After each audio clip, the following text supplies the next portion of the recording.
Hello dear students, আমি সহল। আজকে লেসনে দেখো কিভাবে দুটো বাক্যকে একটা কম্পাউন্ড সেন্টেন্স বা যৌগিক বাক্যে জয়েন করা হয়। কম্পাউন্ড সেন্টেন্স মানে যৌগিক বাক্য যার মধ্যে দুই বা তার বেশি মেন ক্লজ থাকে এবং মেন ক্লজ গুলো একটা কোঅর্ডিনেটিং কনজাংশন দ্বারা যুক্ত থাকে। তাহলে দুটো বাক্যকে একটা কম্পাউন্ড সেন্টেন্সে জয়েন করতে গেলে কি লাগবে? একটা কনজাংশন লাগবে।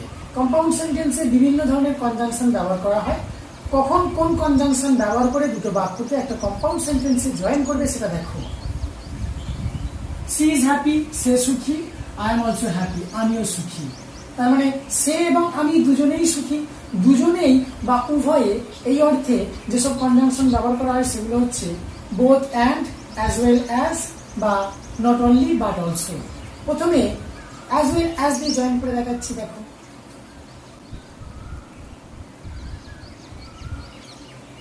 C as well as I is happy. সে সেই সাথে আমিও সুখী। এখানে as well as মানে হচ্ছে সেই সাথে, সে সেই সাথে আমিও সুখী। তার মানে সে এবং আমি দুজনেই সুখী।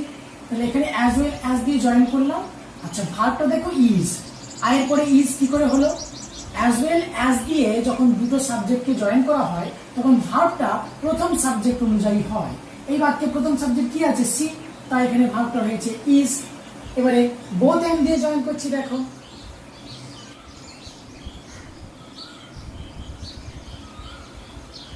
Both she and I are happy. সে এবং আমি দুজনেই সুখী।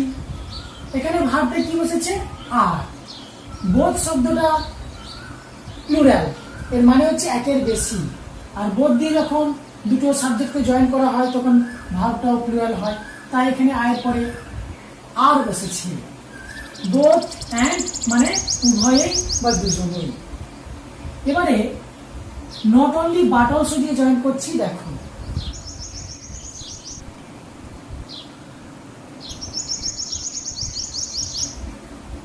নট অনলি সি, শুধু সে নয়, বাট অলসো আই, আমিও অ্যাম হ্যাপি, শুধু সে নয় আমিও সুখী। তার মানে দুজনেই সুখী। তাহলে দুজনেই বা উভয়েই এই অর্থে নট অনলি বাট অলসো ব্যবহার করা হয়।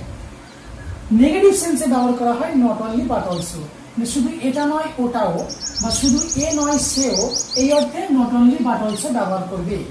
আচ্ছা, ভার্বটা দেখো অ্যাম হয়েছে। নট অনলি বাট অলসো দিয়ে যখন দুটো সাবজেক্টকে জয়েন করা হয় তখন ভার্বটা নিকটতম সাবজেক্ট অনুযায়ী হয়। আর ভার্বের নিকটতম সাবজেক্ট কি? আই, তাই এখানে অ্যাম বসেছে। এবার দুয়ের দাগেরটা দেখো, আই লাইক টি, আমি চা পছন্দ করি। আই লাইক কফি, আমি কফি পছন্দ করি। তার মানে চা এবং কফি দুটোই পছন্দ করি। তাহলে অ্যাজ ওয়েল অ্যাজ বা বোথ অ্যান্ড বা নট অনলি বাট অলসো দিয়ে জয়েন করা যাবে। প্রথমে বোথ অ্যান্ড দিয়ে জয়েন করছি।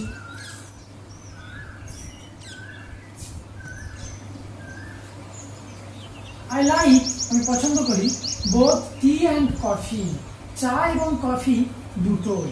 আচ্ছা, নট অনলি বাট অলসো দিয়ে এবার করে দেখাচ্ছি।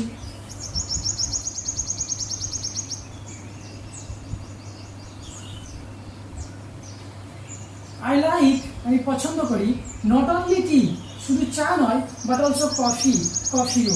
তার মানে চা এবং কফি দুটোই। আচ্ছা, not only but also, both and, both and এরা যে দুটো সাবজেক্ট বা অবজেক্টকে জয়েন করে তাদের ঠিক আগে বসে। Are not only but also এবং বোথ অ্যান্ড এগুলো হচ্ছে পেয়ার অফ কনজাংশন, মানে কনজাংশন যুগল। দুটোই বা উভয়েই, শুধু এটা নয় ওটাও, এইরকম অর্থে এই কনজাংশনগুলোকে ব্যবহার করা হয়। আর এই কনজাংশনগুলো ব্যক্তি বা বস্তুকে সংযোজন করার জন্য, যোগ করার জন্য ব্যবহার করা হয়, অ্যাড করার জন্য। তাই এই ধরনের কনজাংশনগুলোকে বলা হয় কিউমুলেটিভ কনজাংশন বা কোপুলেটিভ কনজাংশন। চলো আরো কিছু কম্পাউন্ড সেন্টেন্সে জয়েনিং দেখায়। চলো এবার এই বাক্যগুলোকে কোন কনজাংশন ব্যবহার করে কম্পাউন্ড সেন্টেন্সে জয়েন করবে সেটা দেখো। ইউ মে অ্যাকসেপ্ট ইট, তুমি এটা গ্রহণ করতে পারো। ইউ মে রিফিউজ ইট, তুমি এটা প্রত্যাখ্যান করতে পারো।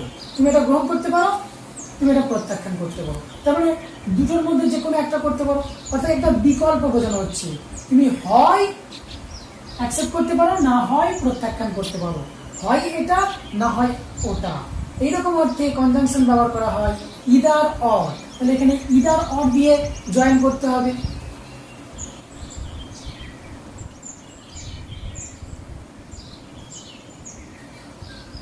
You may either accept it, হয় তুমি এটাকে অ্যাকসেপ্ট করতে পারো, অর রিফিউজ ইট, অথবা প্রত্যাখ্যান করতে পারো।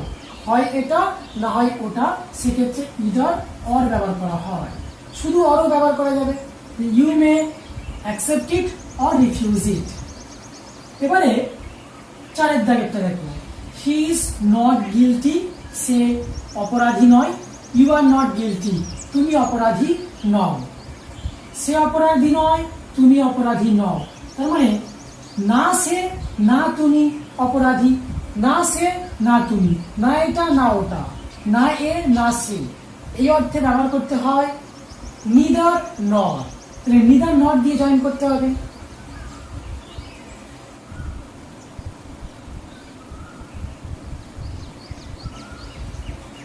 নিদার হি নর ইউ আর গিলটি, না সে না তুমি অপরাধী। তাহলে দুজনের কেউই অপরাধী নয়। এখানে দেখো নিদার নট দিয়ে জয়েন করা হয়েছে দুটো সাবজেক্টকে, আর ভার্বটা কি হয়েছে আর। নিদার নট বা ইদার অর দিয়ে যখন দুটো সাবজেক্টকে জয়েন করা হয় তখন ভার্বটা নিকটতম সাবজেক্ট অনুযায়ী হয়। এখানে নিকটতম সাবজেক্ট কি আছে ইউ, তাই আর বসেছে। আর এই নিদার নট ইদার অর এটা দুটোর মধ্যে একটা বাছাই বা বিকল্প বোঝায়, তাই এগুলো হচ্ছে অল্টারনেটিভ কনজাংশন। আর এগুলো পেয়ার কনজাংশন, মানে যুগল conjunction. Neither not either or এগুলো হচ্ছে পেয়ার কনজাংশন। যে দুটো সাবজেক্ট বা অবজেক্টকে জয়েন করে তার ঠিক আগে বসে এই কনজাংশনগুলো। তাহলে এগুলো হচ্ছে অল্টারনেটিভ কনজাংশন, যা বিকল্প বা বাছাই বোঝায়। চলো আরো কিছু কম্পাউন্ড সেন্টেন্সে জয়েনিং দেখায়। এবার দেখো এই বাক্যগুলোকে কোন কনজাংশন ব্যবহার করে বা কোন ধরনের কনজাংশন ব্যবহার করে কম্পাউন্ড সেন্টেন্সে জয়েন করা যাবে। হি ওয়ার্কড হার্ড, সে কঠোর পরিশ্রম করেছিল। হি ফেইলড, সে ব্যর্থ হয়েছিল। কঠোর পরিশ্রম করলে কেউ ব্যর্থ হয় না। তার মানে এখানে একটা বিপরীত অবস্থা বা বিপরীত ধারণার কথা প্রকাশ করা হয়েছে। সে কঠোর পরিশ্রম করেছিল কিন্তু সে ফেল করেছিল, বা তবুও সে ফেল করেছিল। তাহলে কিন্তু বা তবুও এইরকম ইংরেজি ব্যবহার করতে হবে। কি আছে, বাট বা ইয়েট বা স্টিল।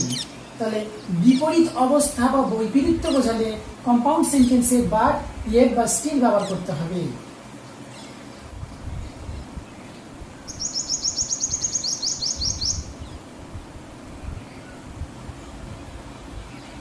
হি ওয়ার্কড হার্ড, সে কঠোর পরিশ্রম করেছিল।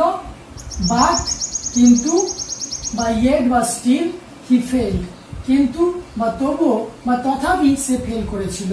তাহলে বিপরীত অবস্থা বোঝালে বাট ইয়েট বা স্টিল ব্যবহার করতে হবে কম্পাউন্ড সেন্টেন্সে। এগুলোর অর্থ প্রায় একই রকম। আর বিপরীত অবস্থা বোঝালে এই কনজাংশন গুলো ব্যবহার করা হয়, তাই এই কনজাংশন গুলো হচ্ছে অ্যাডভার্সেটিভ কনজাংশন। এবারে 6 দাগেরটা দেখো, আই ওয়াজ লেট, আমার দেরি হয়েছিল। আই মিস দ্য ট্রেন, আমি ট্রেনটা মিস করেছিলাম। আমার দেরি হয়েছিল, অতএব বা সুতরাং আমি ট্রেনটা মিস করেছিলাম। তারপরে এখানে একটা সিদ্ধান্ত প্রকাশ করা হচ্ছে যে আমার দেরি হয়েছিল, তার ফল কি, ট্রেনটা মিস করেছিলাম। আমার দেরি হয়েছিল, অতএব বা সুতরাং আমি ট্রেনটা মিস করেছিলাম। অতএব বা সুতরাং ইংরেজি সো বা দেয়ারফর। তাহলে সো বা দেয়ারফর দিয়ে এই দুটো বাক্যকে জয়েন করতে হবে কম্পাউন্ড সেন্টেন্সে।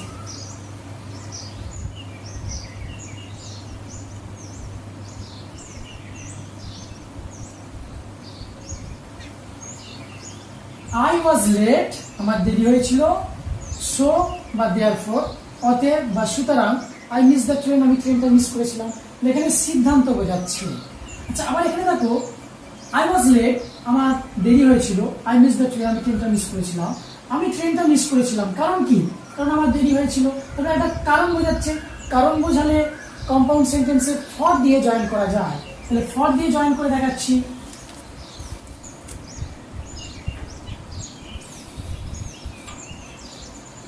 I missed the train, আমি ট্রেনটা মিস করেছিলাম। ফর I was late, কারণ I was late, আমার দেরি হয়েছিল। তাহলে এরকম সিদ্ধান্ত বোঝালে সো দেয়ারফর বা কারণ বদলে ফর ব্যবহার করা হয়। আর এই কনজাংশনগুলোকে বলা হয় ইলেকটিভ কনজাংশন। তাহলে তোমাদেরকে 4 রকম কোঅর্ডিনেটিং কনজাংশন দিয়ে কিভাবে দুটো বাক্যকে একটা কম্পাউন্ড সেন্টেন্সে জয়েন করতে হয় তা দেখিয়েছি। কি কি 4 প্রকারের কোঅর্ডিনেটিং কনজাংশন? কিউমুলেটিভ বা কপুলেটিভ, আচ্ছা 2 হচ্ছে অল্টারনেটিভ, 3 অ্যাডভার্সেটিভ, 4 ইলেকটিভ। এই 4 প্রকারের কোঅর্ডিনেটিং কনজাংশন দ্বারা দুটো বাক্যকে একটা কম্পাউন্ড সেন্টেন্স বা যৌগিক বাক্যে জয়েন করা হয়। আশা করি এরপর থেকে তোমরা দুটো বাক্যকে খুব সহজে একটা কম্পাউন্ড সেন্টেন্সে জয়েন করতে পারবে। ভিডিওটি কেমন লাগলো কমেন্ট করে জানাবে। ভিডিওটি ভালো লাগলে ভিডিওটি অনেক অনেক শেয়ার করবে এবং ইউটিউব চ্যানেলটা সাবস্ক্রাইব করে নেবে।